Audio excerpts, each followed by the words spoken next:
Hi there, I'm Clifford Bates, and welcome once again to our next session of reading Aristotle's Politics.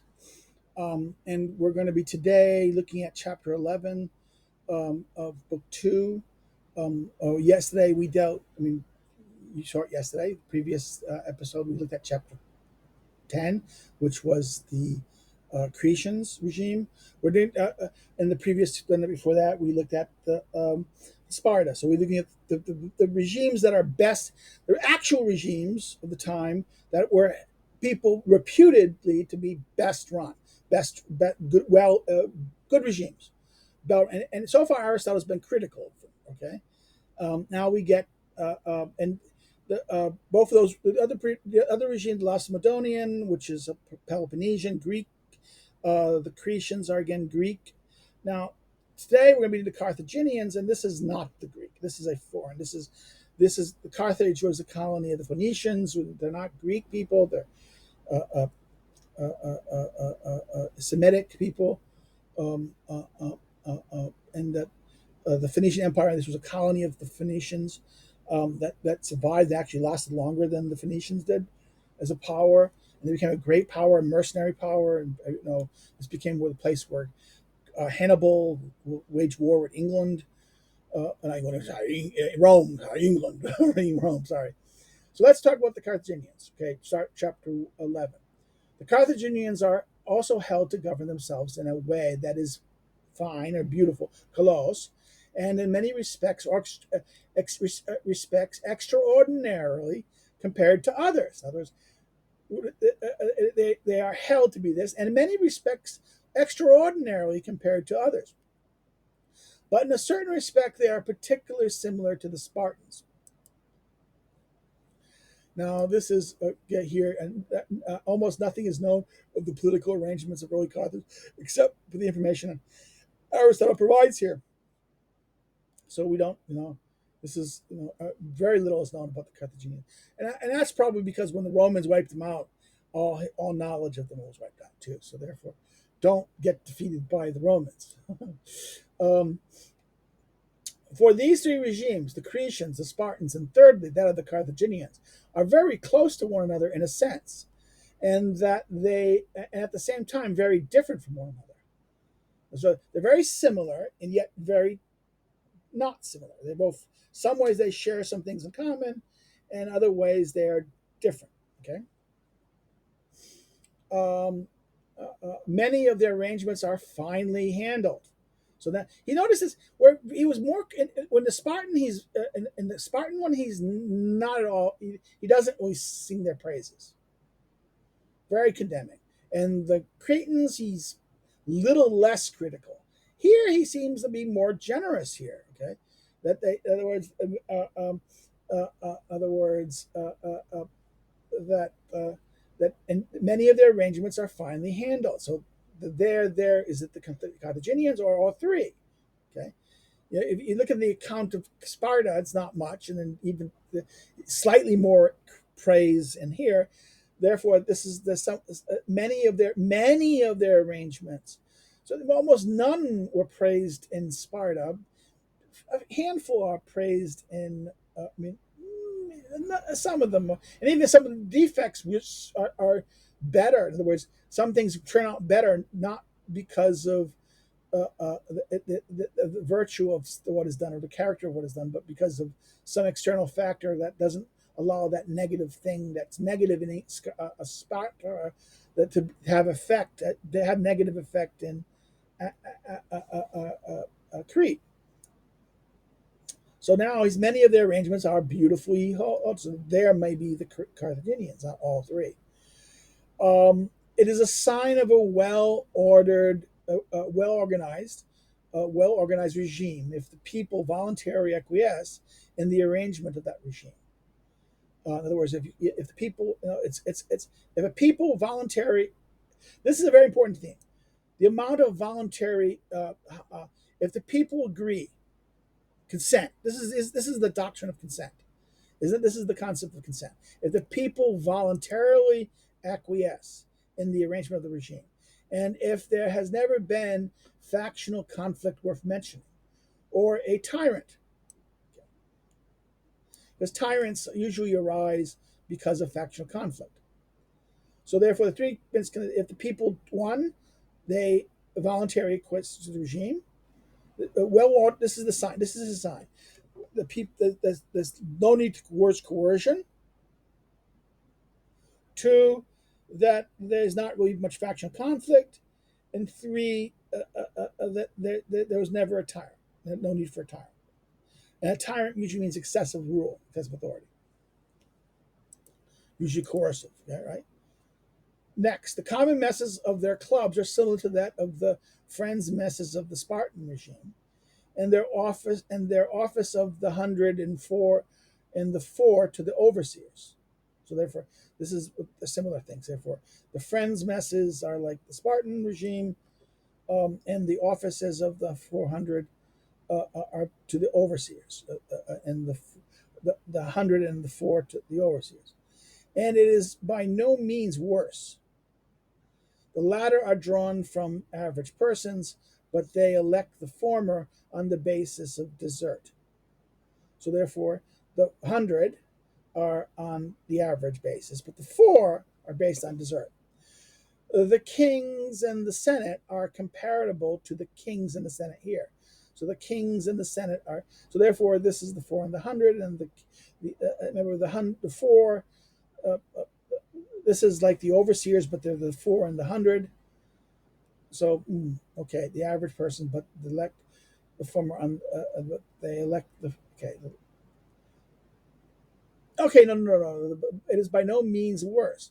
The latter are drawn from average persons, right? This is the idea of of the Spartans, right? The overseers, and the latter by their kings. It's not the 4. Again, this is one of those things.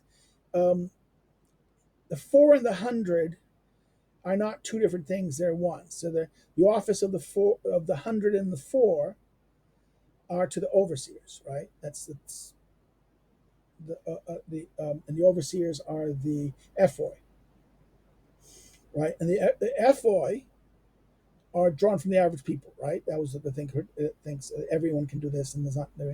But here, these are drawn from, are elected on the basis of desert, merit. So these are merged by the people, but not necessarily on merit. Here they are. The 4 and 100 and the 4 are this. Right? The kings in the Senate are comparable to the kings and Senate are there. In other words, so the kings in the Senate in Carthage, hereditary king, the kings like this. Yet it is better handled in Carthage insofar as the kings do not derive from the same family, nor an average one, but if any is outstanding, whether in birth or virtue, and it is from such families that they're chosen. And the senators, too, are elected from these rather than occupying the office on the basis of age. So again, that's the under 10. He's saying that the text is uncertain here. I assume Lucana with I think that's a typo. It's daring. I think German. And others, rather than accepting the conjectural reconstruction of Dirtzinger. So the Dirtzinger reconstructs it. There's a difference of translation here. This passage here is a very difficult one, so they add these. In other words, these things here are additions, editorial, because there's a what they call lucana in the text. There's gaps in the text. So, and he says that the kings and Senate compare to that, yet it is better handled in Carthage than the kings. Why the kings are the same family, nor an average one, but of outstanding. Whether now, and now he explains this for both the things in the Senate. In other words, the Senate and the kings are done for the people of good birth and good virtue, right? These merit, right, and are elected from these rather than merely occupying the office because of age. In other words, the Spartans give you the office because of age. They're at the right age. You're just old. You're an aged person. You're at the right age to hold this office. You can have. There, it's about you're from the you have these good qualities. We're going to pick you because you have good qualities. So merit or condition does the drive for these things. So that, in other words, they had the same structure, the same kind of oligarchic character, but the difference is that it's based on virtue rather than something like age, selection process, or good birth or virtue rather than age. For as they have authority in great matters, right? If they are insignificant persons, they do great harm. In other words, and they have already done harm to the cities of the Spartans. In other words, these average persons, these small people who get great power. Remember how the selection in the both the Senate and the FOI. The FOI, in other words, the kings were kind of like the families of the same families, and the Senate was the same way, and that therefore they were the inheritors of this. And both in Sparta, it was in Crete, it was more oligarchic and more dynastic than in Sparta. But what happens here is that this becomes kind of like the very wealthy people who over time it becomes almost dynastic because of the wealth. That only those who can really afford it, and at their age. In other words, they're at the right age, right? To hold the office, and therefore that's what they, and therefore the way the Spartans do it has done harm to them because the mediocre people can come because they're the right age. This guy is the right age. He has from the right family because he's the family who can afford to pay the fees to the commons. They have enough money to do it, and therefore they become the uh, uh, people who they can pick for offices and elect for offices, they're elected this way, and therefore that's how they do harm. Well, whereas this is insignificant because they pick for merit, the Carthaginians, therefore they will select for the better person. Okay, and this is what he says here that they have because they have this is actually a general principle here that if you have somebody who's going to have a great authority in matters, it's better to have that it shouldn't have insignificant people in those positions. They'll do great harm. And this explains why insignificant people have done harms to Sparta. That's kind of another critique of Sparta here. Now, most of what may be criticized as deviations from the best regime happen to be common to all the regimes mentioned. So therefore, the flaws are common to all these races. As regard to what may be criticized with a view to the basic premise of aristocracy and regime as politeia, polity is this is a translation issue. Lord will translate this idea of the politeia of politeia. He's looking at politeia. The Greek is only one politeia. It's polity, regime. Okay, this is politeia, and he's interpreting this to mean the specific type, an aristocracy and a regime. So I argue that no, you should keep the regime here. You should keep the translation the same. That the best politeia, the best politeia happens to be the one common to all the regimes mentioned. And regard to what would be criticized with view to the basic premise of an aristocracy and a regime. In other words, it's a double fold. It's not referring to. I would argue here, Aristotle is not referring to a specific type of regime as aristocracy. The assumption is, aristocracy. This must mean that he's talking about polity. Right? This is the polity interpretation. No, I'm going to argue that it's best to understand that the problem here is a twofold problem. One, it violates all these defects deviate from the basic premise of an aristocracy and the basic premise of a regime. The nature, what is a regime? Now, since he hasn't talked about regime, we don't really understand this point here. Okay, because why? Some features incline towards the ten of the people, and others towards oligarchy. So therefore, the features of these regimes either they incline toward the people and they incline to oligarchy. Now, this idea that the so-called polity, the regime called regime, is a mixture of this and this, but all regimes are mixtures of those. Because we're going to talk about this later. So this is a big thing. That when we get to the regime, we'll discover that the regime is not merely one principle, but it also composed of elements classes of people with ways of lives that tend to incline towards either a specific type of rule, like so therefore that's like here. So they have these the basic premises, one towards that in the regime, and some features inclined some features of the regime, the specific regime of these two places, incline them towards the people, and the others towards the rich, the oligarchy. The kings and the Senate together have authority to submit or not to submit a proposal to the people if all are agreed on it. But if not, the people have the authority over these things as well. So they have the right. The kings and the Senate can submit something to the people, a proposal to the people if all are agreed to it. But if not, the people have authority over all. And so this is popular, right? And when the former propose something, it is granted to the people not only to hear it out and approve the opinions of the rulers, but they have the authority to come to a decision of their own. And whomever wishes is permitted to speak against the proposal, something which does not exist in the other regimes. And by then, in other words, this is unique. What he's describing here is unique to the Carthaginian. The people can speak up against it, and this is something that is not present in the Spartan and the Cretan.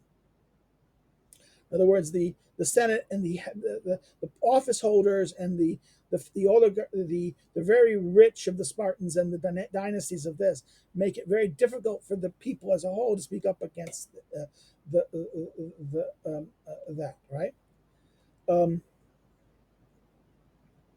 But to have the Committee of Five, which have authority in many great matters, elect by their own. In other words, but to have the Committee of Five, which has authority over great matter, elected by their own. In other words, and to have them elect to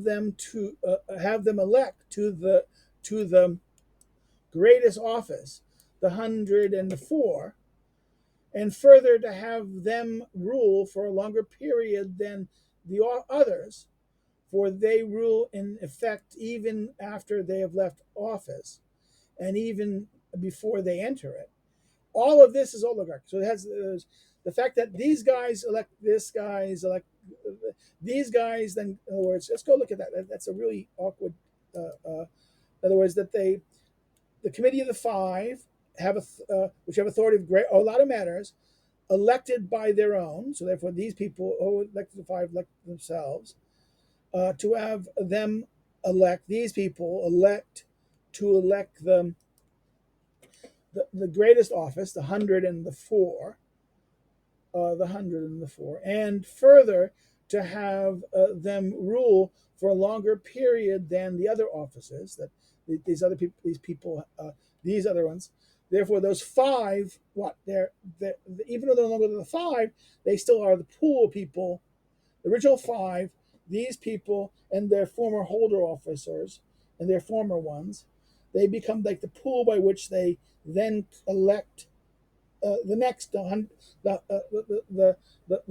higher office of the 104, and then they have in other words, and they rule forever. They even leave even after they left office and before they enter it. Those other ones, and therefore this is oligarchic. In other words, that these people, whoever they are, and how they elect themselves, they select themselves, self-selecting.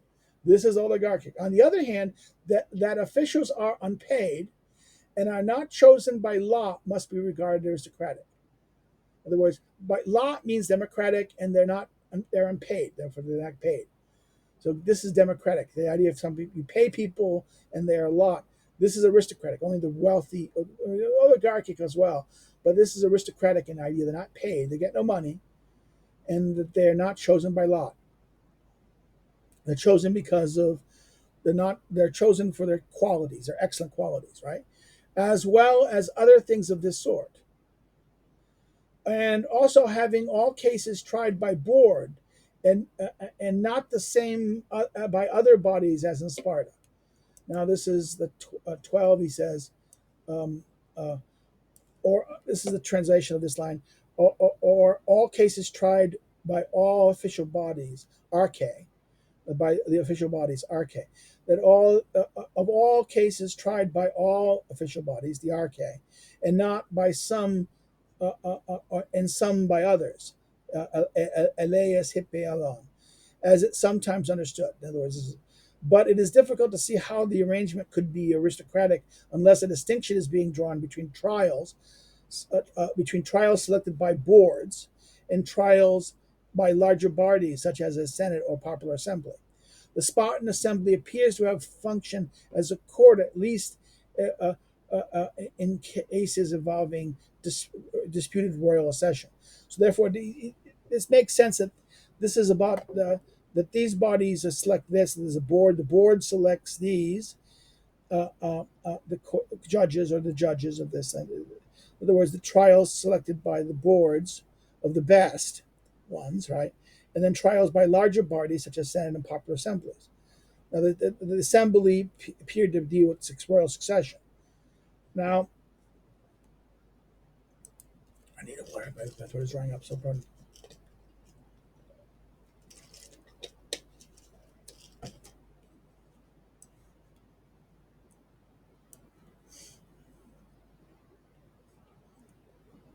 But the Carthaginian arrangement deviates from aristocracy towards oligarchy, particularly as regard to a certain thought, which is held jointly by few and by many.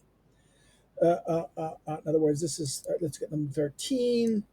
Or by many, okay, by the many or by many. It is not clear whether the expression refers to the Carthaginian lower classes or the non-Carthaginians. Remember the slaves. Remember, there's a lot of. Is it the lower class you're referring to here, or is it the non-Carthaginians, the slaves and those people? By the many, or by many. That's why the is missing in that sense. That's why maybe the should be there. Whether by the few and by the many, or there's no many, but jointly by many. This is one of those passage issues, interpretations. He picked this one, but he suggests the other one. Here is about whether it's that they suppose that the ruler ought not to be elected on the basis of desert alone, but also on the basis of wealth, it being impossible for a poor person to rule beautifully and to be at leisure. In other words, a poor person can't be at leisure, and therefore, because he can't be at leisure, he can't run beautifully.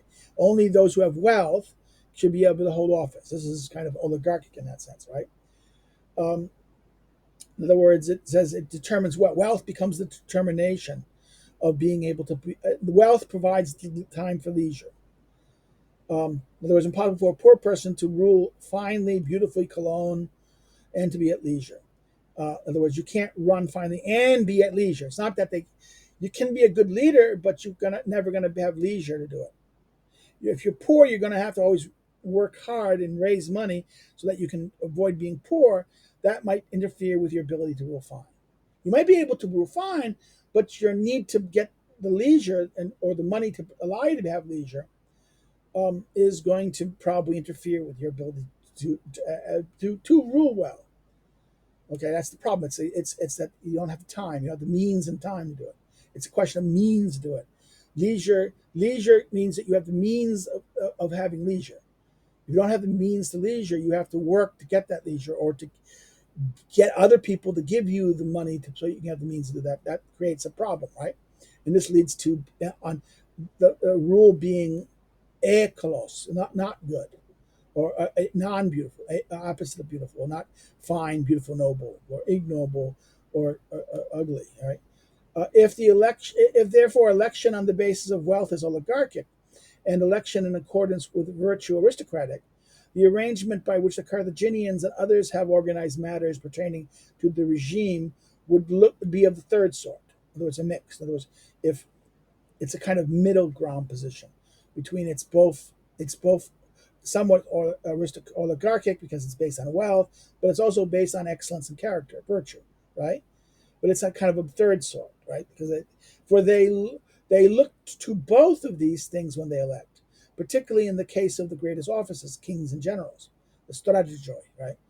One should consider this deviation from aristocracy an error of the legislature. In other words, this wasn't done intentionally. This was an accident. And I think error. I think this is an. I think error means it's a unintentional design, outcome of this, of the legislature, right? It is among the most necessary. It is among the most necessary thing at the beginning to see how the best person can be at leisure and avoid disgraceful conduct, not only when they're ruling, but even as private individuals. So therefore, this is in the line. It's the most necessary thing at the beginning to see how a best person can be at leisure and avoid disgusting conduct, not only when they're ruling, but also private affairs. But if for the sake of leisure one should indeed look to what is needful for being well off, well off. This is means prior. Well off means you have lots of means, so that if you look at what is needful for being having lots of means, it is a poor thing that the greatest. It is a poor thing that the greatest offices, both of king and general, can be bought. In other words, if you're going to have this, in other words, this idea, it's a poor thing that leading offices and generals can be, the king and the generals, the leading offices can be bought. This is not good, he says. It should not be that people get that because they can buy it. It should be only based on the virtue. So therefore, the fact that this is kind of like you need you have the money to be able to do it. Well, okay, but then maybe there should be means to pay for it. In other words, you don't get paid to do it. So therefore, this is the problem. It's unpaid. For this law makes well something more honor than virtue. Okay, and the city as a whole greedy. So the city, in other words, the city itself is very much an oligarchy in that sense, but it's a one that's ruled by many. Okay, this is another thing. The many themselves are oligarchic in that sense. And he says that the city as a whole is this idea that you have to have wealth in order to be able to hold office. Therefore, this is like this. Therefore, this makes the city greedy. In other words, the honor. So wealth is more honor than virtue, even though it's kind of, they still prefer picking the better person, but you need to have but to be the better person, you need to have the leisure, and the only way you get to leisure, you get the money. So therefore, that creates it's wealth. Pursuing of wealth becomes the necessary thing to have. Without wealth, you don't have the leisure, and therefore your virtue doesn't make, you don't have leisure. Your virtue cannot show itself. You cannot be and that's why it's only. This is why he says that it can be bought, okay? Because only the wealthy are the ones who are able to vie for that post. A Socrates could not. A Socrates who may have all the virtues, because he was not able to live at leisure in that sense. Only by living. The Socrates lives at leisure only by living in poverty. Okay, you can't be a statesman and live in poverty like that. Okay. It wouldn't work. You wouldn't be honored. You'd be laughed at, like Socrates is laughed at in that sense. He continues, for whatever the authoritative, the ruling element contrives to be honorable, will necessarily be followed by the opinion of the other citizens. And this is a general principle. Whatever in other words, the authoritative element, the ruling, the krios, the ruling element, the ruling part conceives, whatever regime or whatever thing, that part which rules it, whatever they conceives to be honorable, will necessarily be, the opinions of the other citizens will follow it. Okay, where virtue is not honored above all, there cannot be a securely aristocratic regime. So if virtue is not honored by the ruling element, in other words, whatever is honored by the ruling element, the citizens will follow by. So the ruling element sets the tone for the rest of the citizens. And therefore, since the ruling element, you have to be on the ruling element, you need money, and therefore the wealth loving is a precondition to be able to be leisure. So no wealth, no leisure. Virtue would be we'll pick the best person, but you need, if you don't have the wealth, you're not going to be picked, right? You're not going to have the occasion to show your virtue in that sense. And therefore, this is what he says here about that. Right? There's not going to be, it's not going to be secure. The aristocratic element isn't. And it is reasonable that those who have bought an office will become habituated from profiting from it, since they spent so much in order to rule. In other words, once you buy something, you want to make sure you profit from it because you paid so much for it. Now, this is 14. This is a great, interesting. The Greek word arche means to rule or office. The archon, the arche. He's playing on the double pun of the double meaning of the word here. In other words, the office paid for to rule or to have the office. Double meaning of the word. In other words, that this is that those who have bought a rule, the arche, will become habituated from profiting from it, and they spent so much in order to have the office, to ruling it. An office is to exercise his authority, right? To rule. It would be odd. It would be odd if, when a even a respectable person who is poor will want to profit from the office. It would be odd that when even a respectable person who is poor will want to profit from the office, a worse one will not want to rule. Sorry. When a poor one wants to profit from the office, a worse one will not want to when he has already spent so much. In other words, if it's not unreasonable that a virtuous, good person, a respectable person will want to profit from rule, it's going to be that bad people will want to do that as well, right? It's not it's not it is odd. That would be if even good people would want to benefit from it. They would also bad, some less not good people. The poor person, if a poor person is respectable, they would want to benefit from it. Then therefore, so too would be the worst one. They would, since they spent so much on it, right? Therefore, those capable of ruling best should rule. Therefore, those who are capable of ruling best should rule. That's the principle, right? Whoever who's capable of ruling, have the capacity to rule best, they should rule, right? It would be better if not. It would be better if not for the legislature to enable the respectable to be well off. So you should hope the legislature, the lawmaker, or those who govern it, and how the laws are set up, that the respectable type of people should be enabled to be well off. And well off means have enough, have resources. Well off is well off means that they have enough. They have enough. They're not. The poor is to be. Okay, that's the Greek word. A prior means by to sustain yourself and to live. A poor are alpha privative, a prior. They are that. The wealthy, the wealthy are prior. Well means well off does not mean. I mean, I kind of said wealth means rich. It doesn't mean rich. It means well off means what?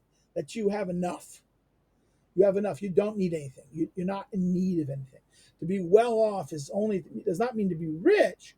It means you don't lack. Okay. To be wealthy means you have too much. You have excess. You have you have more than enough. So that the good legislature that whoever is going to be people who are going to be the respectable people, and they're going to be the ones you're going to have for office holders, that they need to be well off. They should be well off, at least to take care that they will have leisure while they are ruling. In other words, they should not be making money. They should be at leisure. They should have. They should not have to really work hard in order to do this. Okay, and therefore they should be Okay, this is the kind of idea that it's kind of, and it's a problem. I mentioned this a lot of the time, but in the United States, a lot of time working class people, when they enter politics, when they need money, they make money. They use their political office. That leads to corruption, right? Constantly. The last Democratic politician who didn't use his power, his office and his elected office to become a millionaire was Truman. Truman went from being relatively poor middle class, but not well off, um, and became lived by his position of this, became president. And after his presidency, he went back to his nothing, and he refused to sell his name and his reputation to for money, unlike other people. Even Ronald Reagan would sell, the presidents would. Now Reagan and those guys didn't do as bad as like Clinton's and these people who became, basically selling everything and kit and caboodle about this is really disgusting. Um, Therefore, this is it. Rulers they're gonna be the ruling people. They should have leisure. They shouldn't have to be worrying about necessary things. Right? It should next. It would also seem a poor thing to have the same person hold several offices. In other words, it's not a good idea to have the same person holding many offices. Something that is something that is held in high repute among the Carthaginians. So the Carthaginians have someone has multiple offices. Same person have multiple offices, and this is and actually it's high repute someone to do that. This is not a good thing. For one task is best accomplished by one person. The legislature should try to see that this happens, and not command the same person to play the flute and make shoes. In other words, division of labor. Okay, this is the special. The whole function is division of labor. The government is ruled by governing and politics, and the regime and how it functions is a division of labor, and that you divide people's talents on what function they play and what they do based upon this division of power, division of labor, the division of function, division of the tools, and that you shouldn't have the same person mix. This is almost a division. This is a argument for the division of powers. That is not doing it on the basis of avoiding tyranny or avoiding despotism. That you do this primarily because of efficiency, division, effectiveness. This is kind of the Alexander Hamilton argument of why you divide power, versus the Madisonian slash dash Montesquieuan and Roman argument for why you divide, because you want to constrain the powerful. Except where the city is small, it is more political to have more persons take part in the offices, and also more popular, for it is more common, as we said, and each of these things is accomplished more beautifully, finely, close, and more quickly. Again, this is the argument for division of labor. So the city is small, then you don't have the need. You can have one person doing everything. If it's a small city, you can have that. But in a bigger city, you don't necessarily. You should have multiple people, different people doing it, right? Division of labor. 15. This is the translation. Each of these things I read toto aton with the manuscript rather than toto archon of the offices with Lerner. This would refer to again to the book 2, chapter 4 through 7. Again, this is what he talks about the accounts of this of the offices. In other words, okay. So therefore, this is I see what he's saying here. Each of these things. Is accomplished more finely and beautiful more quickly. It is clear in military and maritime matters, right? That it's you divide up the labor and function. For in both cases, ruling and being ruled extends through practically everything. Okay, so therefore, in the military and maritime matters, for both cases, ruling and being ruled extends through practically everything. Okay, the military matters in that sense. Because the military matters, the orders givers and those who follow orders. Right, that's this division is more clear on these matters, right? And other matters is less clear. And political life is going to be you have more differentiation. Political life is going to be variation. It's political life and popular rule are echoing each other in a sense, but there's an interplay between popular, i.e., democratic forms, and political forms, because there's not the same people ruling. There's going to be change. The citizen is ruler and ruled. So one will rule and be ruled in turn. They'll switch, and like this. Whereas a dynastic order is I'm the ruler, always ruler. I'm going to be ruling. So therefore, a king is going to always rule. He's not going to be. He's the ruler. The subject is the ruled. Okay, that never changes in that sense. Although the regime is oligarchic, they escape the consequences of this in the best way by the fact that a part of the people is always becoming wealthy through being sent out to the cities. In other words, it's commerce and trade and things like this. 16 is Carthage was an imperial city. Aristotle eventually refers to the cities that were subject to it. Whether the people were sent out as officials or colonists for trading purposes is unclear. In other words, you sent the people out; they were out there and making money. Like the British did this with the Scots in the Empire, right? The Empire went up. They sent their men out there to the colonies. They became wealthy, and therefore they would come back and become.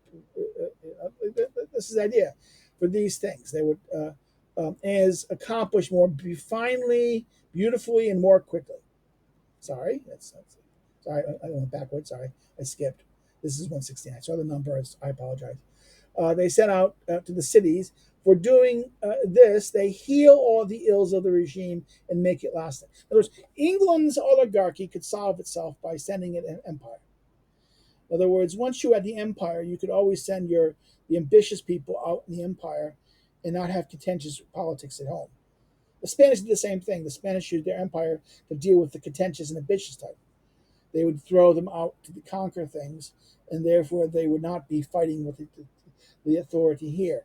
Or what ends up happening is the less wealthy, in other words, the oligarchic character of the English oligarchy and the Spanish oligarchy would manage both by these empires. It would become more stable by the fact that instead of having the those who would want power, the lesser aristocrat, lesser oligarchs, the poorer, the newer ones competing with the old ones.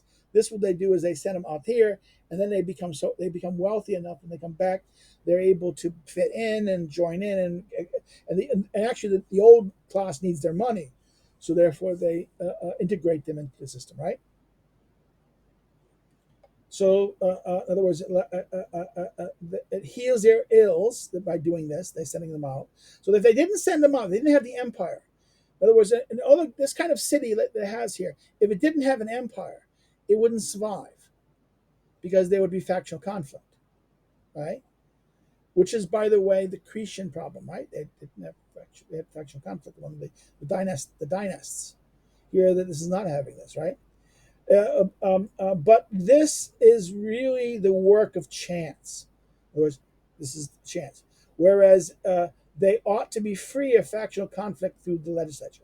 In other words, the fact that it's the empire and he has the empire and there's the empire, and that they are ruling their other cities, this is a chance, accident. This is accident.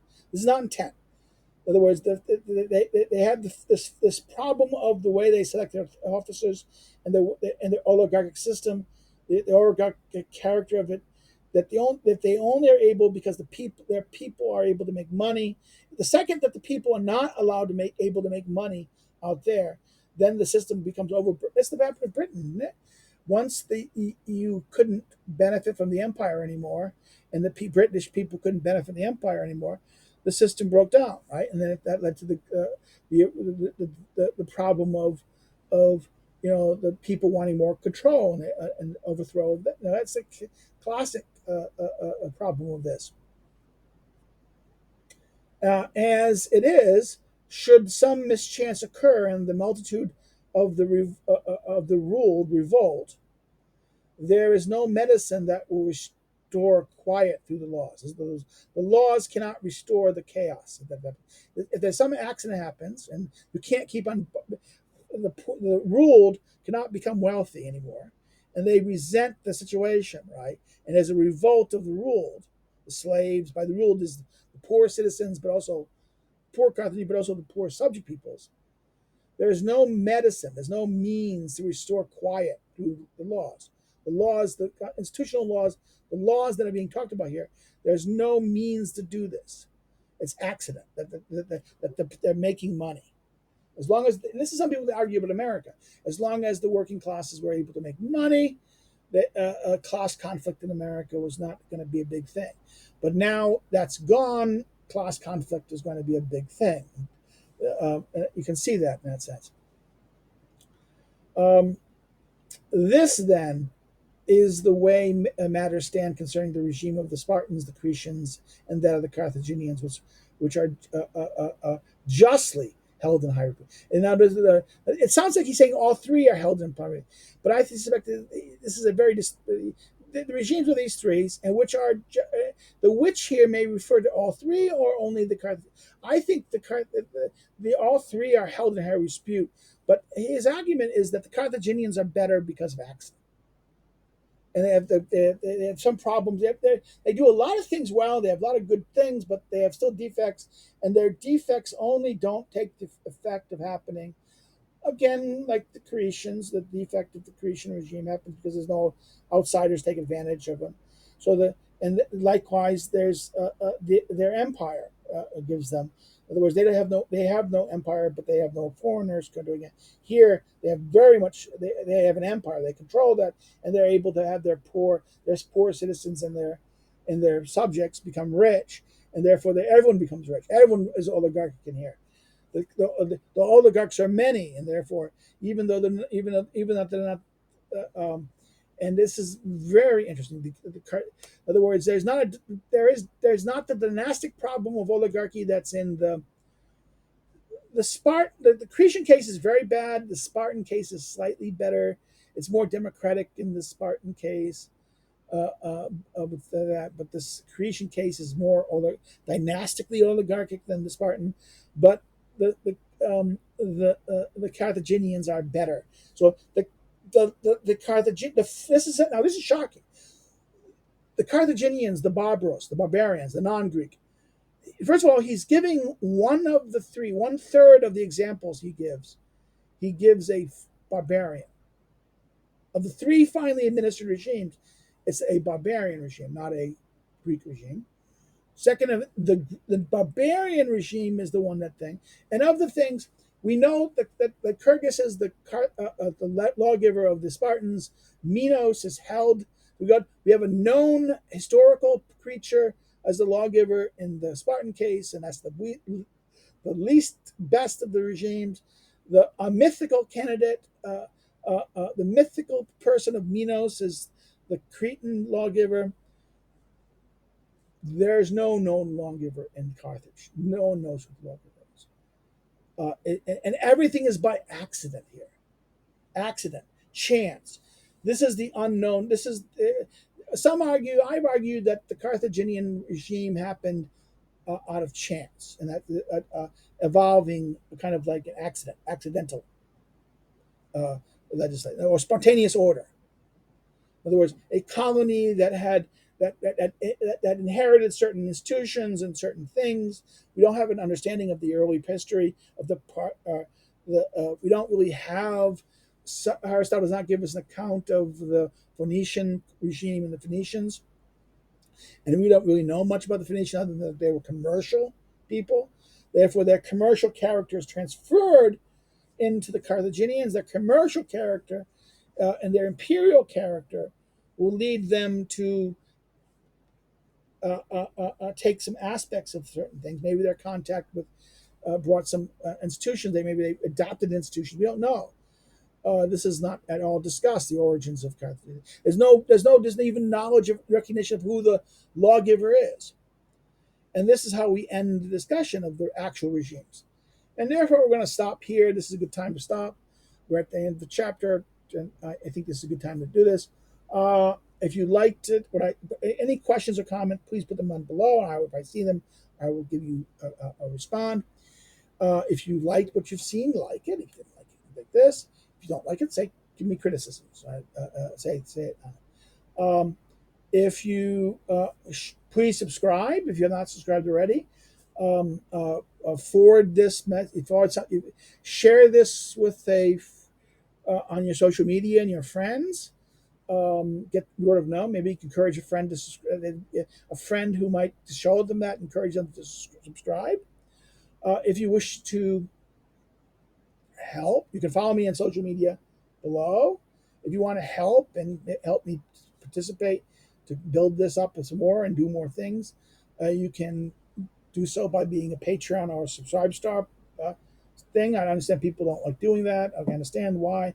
That's this is. I mean, I would use the money to do things like this, and also maybe buy a book or two for myself, extra rather than spending my money. Um, then this, if you want to help me, if you don't want to be if you don't want to, I understand people don't like doing those things. You want to be I want to help. You can always buy my other books, but you not will get the money from that. Here, you'd get the money for it. This is Lulu published. I published it to Lulu. This is a notebook for Aristotle's politics. This is again the workbook. What's good about this is that you are able to study the politics. This is the Cliff's Notes of the politics. It's not a substitute. It's a study guide to help you go through it chapter by chapter. If you want to help me, you can buy a copy. This would be good for students studying it. The politics you're studying on your own. It's not to be a substitute for the politics. It's a guide to help you write it. And like we're doing here. So therefore, we're studying the politics. We're doing this one. Well, we're going to stop here. I hope you have a good day. And we'll see. Next time we'll finish up chapter 12.